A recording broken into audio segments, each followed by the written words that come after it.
이재명 대표 입장에서는 어떻게 하든지 이거를 좀 프레임을 바꿔야 된다는 아마 절박성이 있었을 겁니다. 왜냐? 만약 대장동의 주범이 본인이라고 그러면 선거에서 악영향을 미치잖아요. 즉 대장동은 윤석열 게이트다. 당시에 이제 이재명 후보가 또 그렇게 주장을 했지 않습니까? 그거를 주장하기 위한 근거로 결국 조우영이라는 대출 브로커가 수사를 받았는데 커피만 타주고 수사를 제대로 안 했다. 이렇게 이제 진술해야 되는 거예요. 이제 그런 것들이 이루어지면서 당시 대선판이 요동을 치고 하루가 지날수록 뚝뚝뚝 이 지지율이 좁아집니다.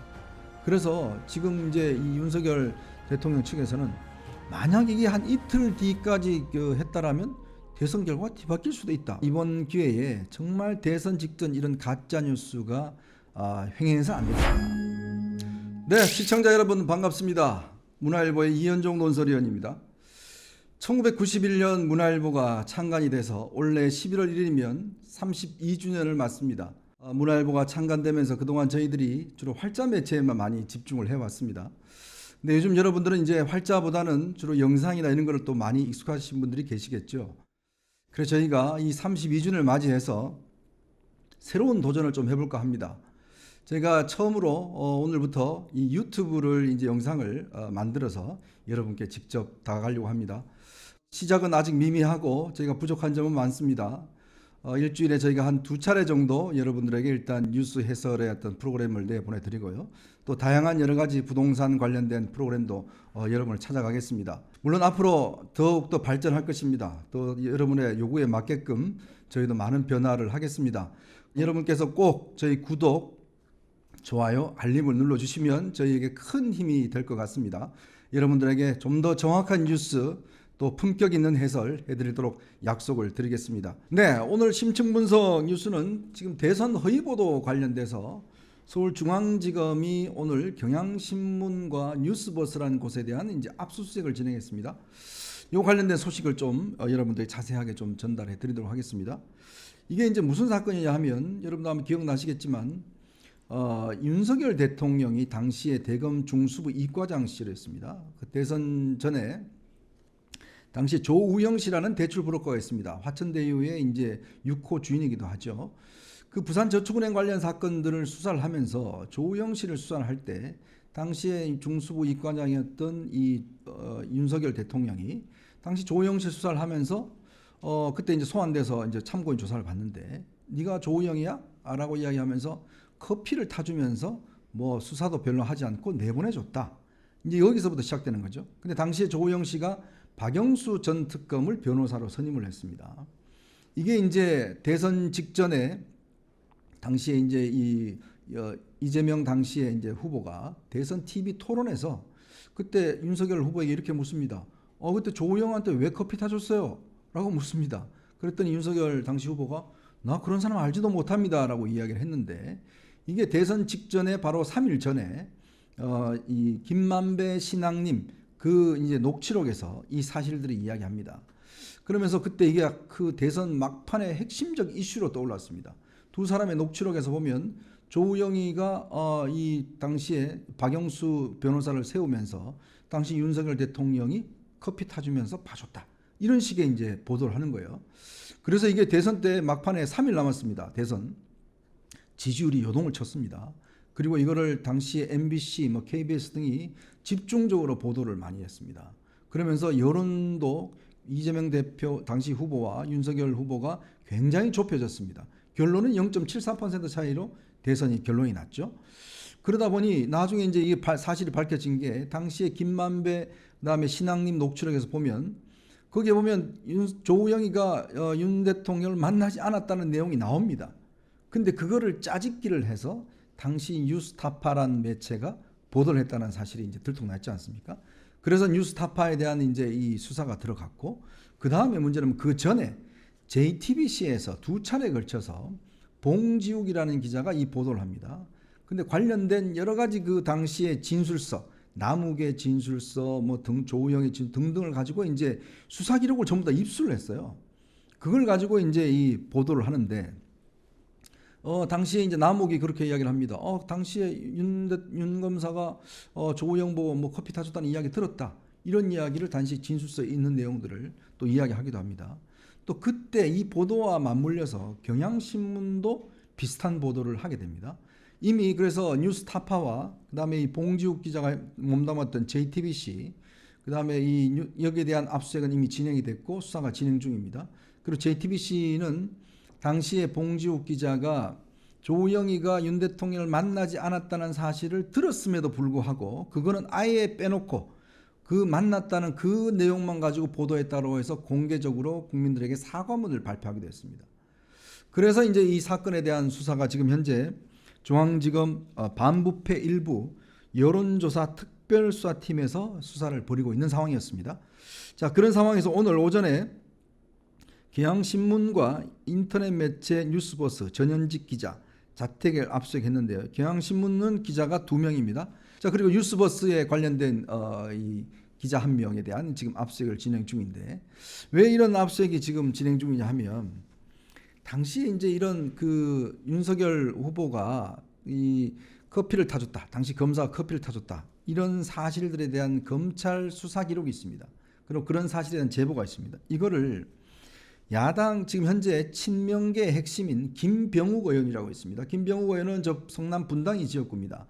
그리고 본인은 그 이재명 대표의 7인의 그 아주 핵심 측근이죠. 여기가 이제 지난 대선 때 윤석열 대통령 그때 이제 이 관련된 TF 팀장을 맡고 있었습니다. 이 TF 팀장을 맡고 있고 본인의 보좌관들도 여기에 이제 팀원들로 활동을 했는데, 결국 이 김병욱 전 의원 측에서 이런 자료가 유출됐다, 전달됐다, 이런 사실들이 지금 수사를 통해서 증거를 확보했다고 합니다. 아마 증거라는 게 아마 제가 볼 때는 뭐 SNS나 뭐 증거를 전달했던 뭐 이 통신 기록이라든지 뭐 이런 걸로 보여지는데요. 그래서 당시에 이제 이 김병욱 의원 측에서 봉지욱 기자에게도 이런 사실들을 전달했고, 그 다음에 지금 아마 의심을 하고 있는 게 이런 것들이 경향신문 기자와 뉴스버스 기자에게도 이런 사실들이 전달됐다, 그리고 전달돼서 이것이 이제 가짜뉴스로 보도가 됐다, 아마 이런 혐의를 지금 잡고 있는 것 같습니다. 그래서 지금 여기에 대한 전격적인 압수수색이 이루어진 것인데요. 특히 이제 당시에 그 JTBC가 2월 21일 등등 그다음 2차례 걸친 28일 2차례 걸친 보도를 통해서 또 이 당시에 이제 이 그 조우영 씨의 사촌형이라고 하는 이철수 씨라고 있습니다. 이 사람을 직접 인터뷰를 합니다. 근데 직접 인터뷰를 하는데 무슨 내용을 이야기를 하냐면 조우영이 가서 커피 타고 마시고 왔다고 들어 뭐 등등 이런 이야기를 하죠. 그런데 당시에 보니까 이 이철수 씨라는 사람의 연락처를 그러면 봉지욱 기자는 어떻게 알았느냐라고 이제 그런 의문이 있는데, 지금 일부 보도에 따르면 이것 또한 김병욱 의원 측에서 연락처를 줬다, 이런 지금 혐의를 잡고 있는 거죠. 자, 그래서 지난번에 이제 그 JTBC가 진상조사위원회 중간 결과를 발표를 하면서 봉 기자가 이 당사자 조 씨로부터 수사 무마 의혹이 사실과 다르다는 사실을 알면서도 이거를 무시했고 보도를 하지 않았다. 물론 봉 기자는 지금 전혀 사실이 아니다라고 지금 주장을 하고 있는데, 그렇게 해서 지금 이 문제가 지금 현재 중앙지검 특별수사부에서 수사를 하고 있습니다. 왜냐하면 이게 이제 이 커피를 타줬다 이 이야기가 당시에 이제 조우영 본인도 나 윤석열 검사 전혀 얼굴도 모르는 사람이야 라고 이야기를 했는데, 김만배가 이런 남욱한테 전화를 해서 이러하고 이야기를 좀 해라 라고 이야기를 했고, 남욱이 검찰의 수사에서 그런 진술을 해요. 근데 그 다음에 남욱이 바로 진술을 바꿉니다. 그 이야기 뭐 내가 얼핏 들었는데 내가 확인한 건 아니다라고 이야기를 바꿔버려요. 그러면서 이게 그렇다면 왜 이런 이야기를 당시에 이렇게 만들었을까라는 걸 배경을 좀 따져보면, 제가 추정을 해보면 당시에 대장동 사건은 이게 이재명 대표가 성남시장 시절에 모든 것들을 총괄해서 이루어졌다, 이게 아마 공세가 굉장히 심했죠. 검찰 수사도 진행이 됐고, 이재명 대표 입장에서는 어떻게 하든지 이거를 좀 프레임을 바꿔야 된다는 아마 절박성이 있었을 겁니다. 왜냐? 만약 대장동의 주범이 본인이라고 그러면 선거에서 악영향을 미치잖아요. 그럼 이걸 바꾸는 방법은 이 대장동에 대한 자금, 이 수사가 자금이 부산저축은행에서 당시에 수사를 제대로 안 해서 거기에 관여했던 대출 브로커들이 이 대장동에 개입을 함으로 인해서 대장동 사건이 터지게 됐다. 자, 그러면 왜 그럼 부산저축은행 사건에 대한 수사를 제대로 안 했느냐? 그거는 당시 수사검사였던 윤석열 당시 검사가 박영수 변호사라든지 이런 사람들의 로비를 받아서 결국 조우영이라는 사람도 제대로 수사단하고 내보내 줌으로 인해서 됐다. 이런 프레임을 씌우는 거예요. 즉 대장동은 윤석열 게이트다. 당시에 이제 이재명 후보가 또 그렇게 주장을 했지 않습니까? 그거를 주장하기 위한 근거로 결국 조우영이라는 대출 브로커가 수사를 받았는데 코피만 타주고 수사를 제대로 안 했다. 이렇게 이제 진술해야 되는 거예요. 이제 그런 것들이 이루어지면서 당시 대선판이 요동을 치고 왜냐하면 이제 대선 3일 전이면요 이미 뭐 여론조사도 못하고 그리고 이미 사전투표는 끝난 상황입니다. 근데 당시에 이제 끝나고 난 다음에 제가 한국갤럽 여론조사를 보니까요 3일 전까지만 하더라도 한 10% 정도 차이가 났어요. 저 지지율이. 그런데요 하루가 지날수록 뚝뚝뚝 이 지지율이 좁아집니다. 그래서 지금 이제 이 윤석열 대통령 측에서는 만약 이게 한 이틀 뒤까지 했다라면 대선 결과가 뒤바뀔 수도 있다. 왜냐? 당시에 이 보도로 인해서 윤석열 당시 후보의 지지율은 내리막길이었고 이재명 후보는 오르막길이었습니다. 근데 이게 이제 크로스가 되어버리면 대선 결과가 바뀌지 않습니까? 그런 바로 아주 중요한 시점에 0.73% 차로 이제 대선이 끝난 거거든요. 그렇기 때문에 지금 이 사건에 굉장히 엄중성이 있다. 이런 가짜 뉴스로 국민들의 어떤 선택권을 방해한 이런 혐의는 굉장히 중요한 것이죠. 그래서 지금 이 문제와 관련해서 김만배, 신학님, 봉지욱 기자, 그다음에 이제 뉴스타파, 그다음에 이제 이어서 경향신문, 뉴스버스 이 수사로 이어지고 있는 그런 상황입니다. 뭐 얼마 전에는 그 어떤 인터넷 매체 하나가 가짜 녹음, 뭐 최재경 그 전 중수부장이 아닌데도 최재경 중수부장인 것처럼 녹음을 해서 그거를 또 녹취록 보도해서 그것도 지금 수사를 받고 있는 상황이지 않습니까? 저희가 그동안 이 대선 보도를 많이 보면요, 이 가짜 뉴스 때문에 막판에 결과가 바뀌는 경우가 꽤 많습니다. 뭐 김대엽 사건 여러분 아마 기억나실 겁니다. 그것 때문에 대선 결과가 바뀌었다는 주장하는 분들도 계세요.